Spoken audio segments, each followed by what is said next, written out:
राजस्थान के नेता प्रतिपक्ष गुलाब चंद कटारिया अब असम के राज्यपाल होंगे। हमारे साथ हैं गुलाब चंद कटारिया।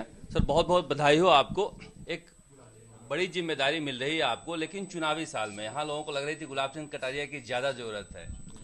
देखो, मैं पार्टी का एक साधारण कार्यकर्ता से यहाँ तक आया हूँ और पार्टी के ही आशीर्वाद से यहाँ तक आया हूँ। पार्टी ने मुझे जो भी जिम्मेदारी दी, मैंने उसको पूरी ईमानदारी से पूरा करने का प्रयास किया और मेरा केंद्र का नेतृत्व तो देश के प्रधानमंत्री जी ने मेरे को इस योग्य समझा कि मैं किसी राज्य का राज्यपाल बनूं, तो ये उनका मैं बहुत बहुत बधाई करता हूं उनका। और मैं उनको ये विश्वास दिलाता हूं कि आपने मुझे जिस मंशा से जो जिम्मेदारी दी है, मैं कार्यकर्ता के नाते अपने इतने लंबे राजनीतिक जीवन के आधार पर इसको बहुत ईमानदारी से और पूरी निष्ठा और परिश्रम से पूरा करने का प्रयास करूंगा। असम में एक ऐसा राज्य है जहाँ पर कई तरह की समस्याएं भी हैं और बीजेपी वहाँ पर एक सरकार बनाई है लगातार जिस तरह से, तो वहाँ पर दूसरी बार और हिंदू मुसलमान को लेकर भी समस्याएं, एथनिक नॉन एथनिक के लिए भी समस्याएं हैं, तो उसमें राज्यपाल की कैसे चुनौती देखते हैं आप? देखो, मैं सोचता हूँ कि जब काम करने का मन ईमानदारी के साथ और जनता के हित में और देश के हित में करने का जब मन होता है, तो कोई समस्या नहीं रहती है। समस्या अपने आप हल होती है। अगर मन में ही कोई कमी खामी हो, निर्णय करने में ही कोई पक्षपात हो, तब तो संकट आता है। जब सही को सही कहने के लिए अगर प्रयत्न किया जाए, तो कितना भी कठिन से कठिन काम हो, आसानी से हो जाता है। कभी असम गए हो आप? असम से कोई यादें जुड़ी हुई? बहुत सारे राजस्थानी लोग असम में रहते भी हैं। ये असम गया हूँ मैं। असम में हमारी पब्लिक अकाउंट्स कमेटी का जब चेयरमैन था, तो पूर्वांचल में पूरा ही कई दिनों तक हम लोग रहे थे। उसमें आसाम मेरा कई बार जाना हुआ है। आसाम के कार्यकर्ताओं के साथ भी, चुनाव के साथ भी मेरा संपर्क रहा है और अपने इस राजस्थान के कई लोग आसाम के बहुत इंटीरियर में थे। मैं वहाँ के और तनसुखिया ज़िले का भी, मुझे जब जिला बैठक के लिए भेजा तब भी मैं गया हूँ। तो वैसे तो मैं उस एरिया से इतना अधिक परिचित तो नहीं हूँ, लेकिन जाना आना तो होता रहता है। क्या आपको पता था कि अचानक से राज्यपाल बनेंगे? क्योंकि अब मुझे लग रहा है कि आप बजट के रिप्लाई की तैयारियों में लगे होंगे। नहीं, मुझे नहीं मालूम था।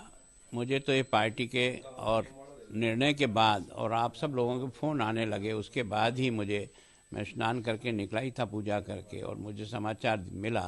तो मैं भी पहले कंफर्म नहीं कर पाया कि मुझे दी है, लेकिन जब अधिकृत कागज़ सामने आया है और आप सब लोगों का भी बार बार फ़ोन आ रहा था, फिर अरुण सिंह जी का भी आया, पूनिया जी का भी आया, राजेंद्र जी का आया, बाकी सब से आया, तो निश्चित रूप से मुझे ये जिम्मेदारी प्रधानमंत्री जी ने दी है और पार्टी के वरिष्ठ लोगों ने मुझे इस योग्य समझा है, तो मैं उनकी आशाओं पर खरा उतरने का प्रयास करूँगा।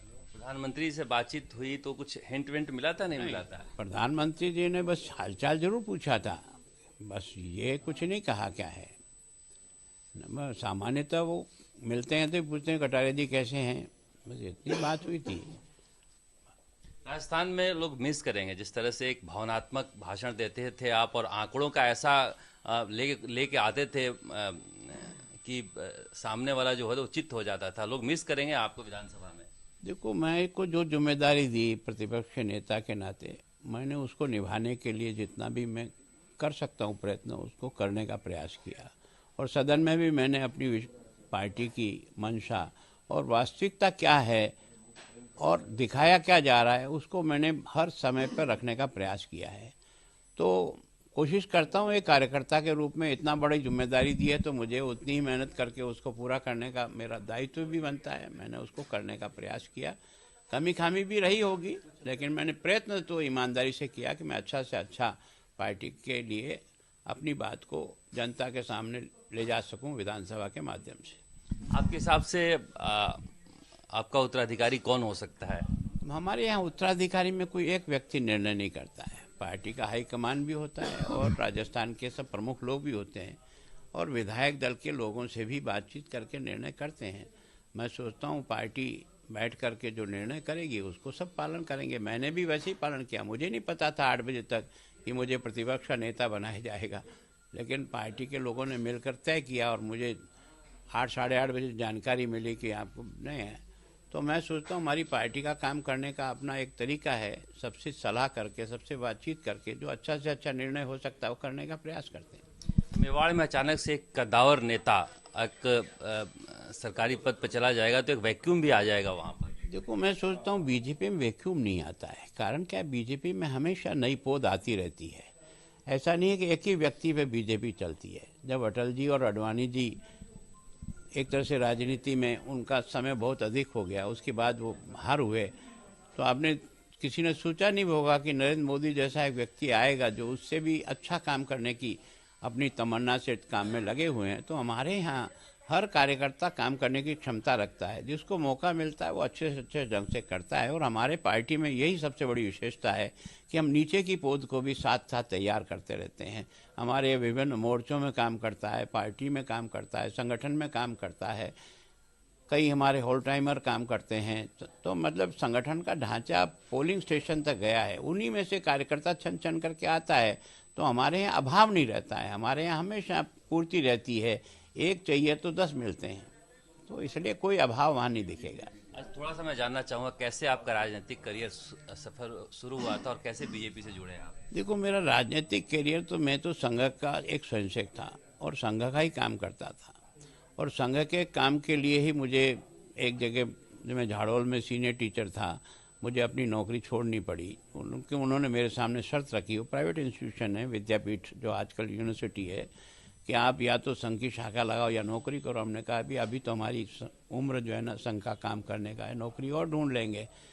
तो उसके बाद पता नहीं ईश्वर ने मन को इतनी ताकत दी कि इस बात की चिंता नहीं की कि बच्चों का क्या होगा। अपने रास्ते पर आगे बढ़े, परिश्रम करते रहे, LLB की, आकर के वकालत शुरू की, इमरजेंसी आ गई, विद्यार्थी परिषद का काम किया, प्रदेश का अध्यक्ष बना विद्यार्थी परिषद का। फिर पार्टी में 77 में, उस समय जब 100% जीतने की संभावना थी, तब पार्टी और संघ ने मुझे पहली बार उदयपुर से MLA बनाया। उसके बाद मैंने अपने काम को पूरी मेहनत से करने का प्रयास किया। उसके कारण से भगवान ने भी मदद की, पार्टी ने भी बार बार मुझे टिकट दिया और जनता ने भी मेरे को आशीर्वाद दिया, इसलिए मैं यहाँ अब तक आया हूँ। गुलाबचंद कटारिया 2000 में पहली बार इनसे मैं मिला था और तब से आज तक कोई व्यक्ति एक राजनीति में नहीं बदला है तो गुलाबचंद कटारिया है। मैंने इनको स्कूटर पर शादी का कार्ड बांटते हुए भी देखा है। जब गृह मंत्री थे तब भी इनके कमरे में हम ऐसे ही आ जाते थे और